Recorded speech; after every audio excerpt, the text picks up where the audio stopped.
నిన్ననే ముఖ్యమంత్రి సొంత నియోజకవర్గమైన కొడంగల్ మాజీ శాసనసభ్యుడు మళ్లీ తిరిగి కాబోయే శాసనసభ్యుడు సోదరుడు శ్రీ పట్నం నరేందర్ రెడ్డి గారు వేదికపైన ఆసీనులైన మా సోదరిమణులైన కార్పొరేషన్ చైర్మన్లు సోదరి శ్రీమతి రజనీ సాయి చంద్ గారు, అట్లాగే వేదికపైన ఆసీనులైన ఇమ్తియాజ్ ఇషాక్ గారు, అట్లాగే మా సోదరుడు ఆంజనేయ గౌడ్ గారు, ఇంకా గెల్లు శ్రీనివాస్ యాదవ్ గారు, వాల్యా నాయక్ గారు, అట్లాగే మన బైకాని శ్రీనివాస్ యాదవ్ గారు, ఇంకా పేరు పేరున మా వెంకటేష్ గారు, తలకొండపల్లి మాజీ జెడ్పీటీసీ ఉప్పల వెంకటేష్ గారు, ఆలా వెంకటేశ్వర రెడ్డి గారు, దేవరకద్ర మాజీ శాసనసభ్యులు,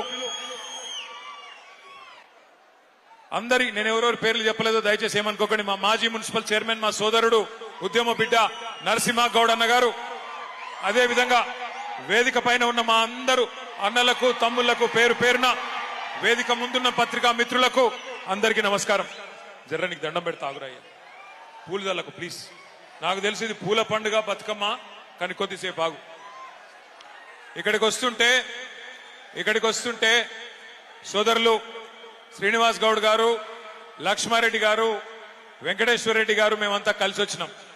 వస్తుంటే అప్పుడే ఈ జిల్లా మంత్రి పక్కనే ఉండే కొల్లాపూరు ఎమ్మెల్యే ఈ జిల్లా మంత్రి జూపల్లి కృష్ణారావు మాట్లాడిన మాటలు మొన్న మధ్యనే ఏదో ఒక సభలో మేమందరం చూసినాం.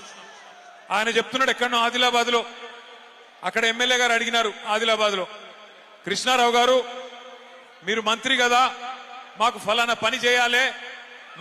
పని చేయాలంటే మీ జిల్లా మంత్రి గారు ఏమంటున్నాడు ఎరికేనా? నేనెట్లా చెప్తా, నాకేం తెలుసు, నేను మళ్ళా గెలుస్తానో సస్తానో తెలియదు, మళ్ళా మా ప్రభుత్వం వస్తుందో రాదో తెలియదు, మేము గెలుస్తామో మా ప్రభుత్వం వస్తుందో మాకు తెలియదు, కాబట్టి మాట ఎట్లా ఇస్తా, నేను మాట ఇయ్యా అని చెప్పి జూపల్లి కృష్ణారావు గారు చెప్తా ఉంటే మేము చూసి నవ్వుకుంటా ఉన్నాం. కానీ ఇక్కడికి వచ్చిన అచ్చంపేట బిడ్డలందరికీ తెలుసు, జూపల్లి కృష్ణారావు గారికి తెలియకపోవచ్చు మళ్ళీ ప్రభుత్వం వస్తుందో రాదో అని, కానీ ఇక్కడికి వచ్చిన అచ్చంపేట బిడ్డలకు తెలుసు మళ్ళీ కాంగ్రెస్ ప్రభుత్వం వస్తుందా పక్కానా? తిరిగి ఎవరు వస్తారు? ఎవరు వినబడతలేదు. కేసీఆర్ఏనా? పక్కానా? పక్కానట్టు ఒకసారి చేయిలు అవ్వట్టండి, అందరు 2 చేయిలు అవ్వట్టండి. జై తెలంగాణ. మంత్రులకు సోయి లేకపోవచ్చు, తెలివి లేకపోవచ్చు, కానీ అచ్చంపేట బిడ్డలకు మాత్రం తెగువ ఉంది, పౌరుషం ఉంది, తెలివి ఉంది. కాబట్టి మీరు చెప్తున్నారు ఈ దుర్మార్గ కాంగ్రెస్ ప్రభుత్వాన్ని మళ్ళీ రానియమని చెప్తున్నారు. ఇవాళ అచ్చంపేటలోనే అక్కడ ప్రభుత్వం ఎన్నికల నోటిఫికేషన్ ఇచ్చే క్రమంలో ఉంటే అచ్చంపేటలోనే ఈ కార్యక్రమం పెట్టుకునే తందుకు ఒక ప్రత్యేకత ఉన్నది. మీ అచ్చంపేట నియోజకవర్గంలో ఇక్కడ పుట్టిన ఒక వ్యక్తి ఇవాళ రాష్ట్రానికి ముఖ్యమంత్రిగా ఉన్నాడు. కొండారెడ్డిపల్లి నుంచి ఎవరైనా ఉన్నారా? ఇక్కడ కొండారెడ్డిపల్లెలు ఉన్నారా? ఎవరైనా లేరా? ఉన్నారా? లేరా? సో మీ కొండారెడ్డిపల్లె, వంగూరు మండలం కొండారెడ్డిపల్లె.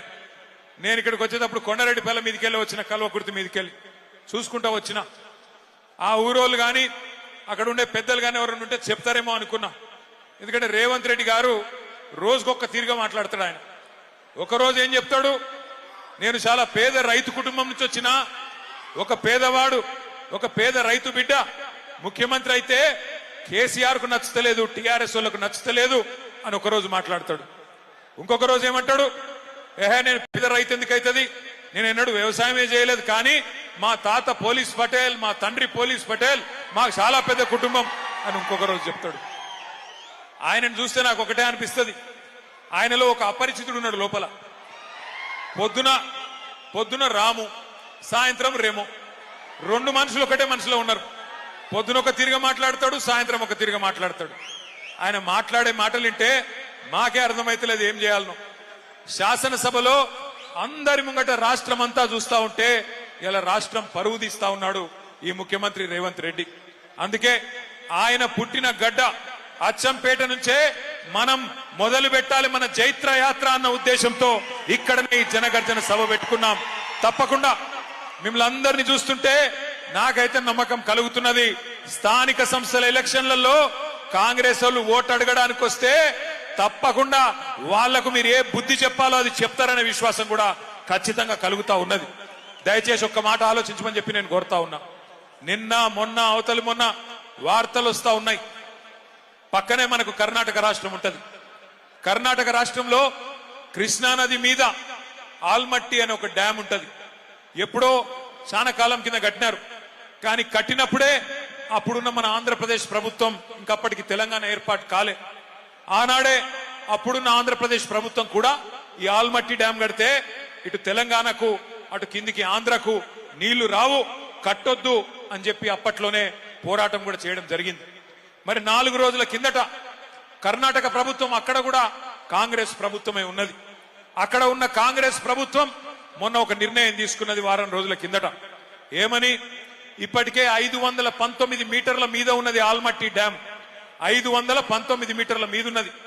ఇంకొక 5 మీటర్లు పెంచుతాం అంటే ఇంకొక 18 ఫీట్లు పైకి కడతాం, ఇంకా ఎత్తుకు పెంచుతామని చెప్పి కర్ణాటక ప్రభుత్వం 70,000 కోట్ల రూపాయలు ఖర్చు పెట్టి కిందికి కృష్ణా నీళ్లు ఒక్క చుక్క కూడా రాకుండా చేసే ఒక ప్రయత్నం చేస్తా ఉన్నది.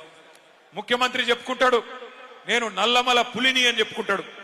మరి నల్లమల పులి పక్కనే ఉండే కర్ణాటక కాంగ్రెస్ ప్రభుత్వం 5 మీటర్లు అంటే 18 ఫీట్లు అక్కడ డ్యామ్ ఎత్తు పెంచి పాలమూరుకు చుక్క నీళ్లు రాకుండా చేస్తే నల్లమల పులి అన్నట్టు ఏం చేయాలి? పిల్లిలాగా ఇంట్లో కూర్చోవన్నా లేదా పోయి అక్కడ గర్జించాలనా, కొట్లాడాలనా? ఒకసారి గుర్తు తెచ్చుకోండి, నిజమైన పులి ఎట్లుంటదంటే కేసీఆర్ గారు 2001 సంవత్సరంలో రాజోలి బండ డైవర్షన్ స్కీమ్ మీద నడిగడ్డకు నీళ్లు వస్తలేవని, అలంపూర్కు గద్వాల తాలూకాకు నీళ్లు రావడం లేదు, మా నీళ్లు మాకు రావాలి అని చెప్పి అక్కడ తూములు మూసేస్తేనే మాకు నీళ్లు వస్తాయని చెప్పి పాదయాత్ర చేస్తా ఉన్నారు. పాదయాత్ర చేస్తుంటే అవతల పక్కన రాయలసీమ ఎమ్మెల్యే ఒక ఆయన ఒక మాట అన్నాడు, కేసీఆర్ బ్లాక్ మెయిల్ చేస్తున్నాడు, నడిగడ్డకు నీళ్లు రావాలని చెప్పి ప్రభుత్వం మీద ఒత్తిడి తెచ్చే ప్రయత్నం చేస్తా ఉన్నాడు, ఒకవేళ కేసీఆర్ బ్లాక్ మెయిల్ కు కనుక లొంగి తూములు కిందికి దించితే ఆ తూములని బాంబులతో బద్దలు కొడతామని చెప్పి ఒక రాయలసీమ ఎమ్మెల్యే చెప్పినాడు. చెప్తే కేసీఆర్ గారు ఏం చేసినారు తెలుసా? ఒక నిజమైన పులి ఏం చేస్తాడు? ఆయన ఒకటే మాట చెప్పినాడు, నువ్వు గనక సుంకేసుల తూముల కాడికి అడుగు పెట్టినా అక్కడే ఉన్న మీ సుంకేసుల బరాజు ఉంది కదా, 1000 బాంబులతో లేపి పాడేస్తాం, తునకలు చేస్తామని చెప్పినాడు. మరి అలా నల్లమల పులి అని చెప్పుకునే రేవంత్ రెడ్డికి ఆ దమ్ము, ఆ తెగువ లేదా? పాలమూరు ఎండిపోయే పరిస్థితి వస్తే, కిందికి నల్లగొండకు చుక్క కృష్ణా నీళ్లు రాని పరిస్థితి వస్తే మరి మనకు కేఎల్ఐ లిఫ్ట్ ఎక్కడిది, పాలమూరు లిఫ్ట్ ఎక్కడిది? శ్రీశైలంలకే కృష్ణా నీళ్లు రాకపోతే మనం పైకి నీళ్లు తెచ్చుకునే అవకాశం ఎక్కడిది? ఆలోచించమని చెప్పి నేను కోరుతా ఉన్నా. ఇట్లా అక్కడ పక్కనే ఉన్న కాంగ్రెస్ ప్రభుత్వం ఇవాళ కృష్ణను ఆపే ప్రయత్నం చేస్తుంటే పైనున్న రాహుల్ గాంధీ మాట్లాడాడు, ఇక్కడ ఉన్న రేవంత్ రెడ్డి మాట్లాడాడు, మళ్ళీ తిరిగి కొట్లాడేది మాట్లాడేది ఒకే ఒక్క నాయకుడు తెలంగాణ ప్రయోజనాల కోసం. ఎవరది? ఒక్క కేసీఆర్ గారు మాత్రమే. అందుకే కేసీఆర్ దండుగా మేము ఇవాళ అచ్చంపేట గడ్డ మీద నుంచి అడుగుతా ఉన్నాం ముఖ్యమంత్రి రేవంత్ రెడ్డిని, కాంగ్రెస్ ప్రభుత్వాన్ని, నీకు దమ్ముందా ఆల్మట్టిని ఆపేది, లేదా ఈ గులాబీ దండు బయలుదేరి అక్కడ పోయి అడ్డుకోవాలని చెప్పమని చెప్పి నేను అడుగుతా ఉన్నా. నీకు దమ్ముంటే, నీ ప్రభుత్వానికి తెగింపుంటే రాహుల్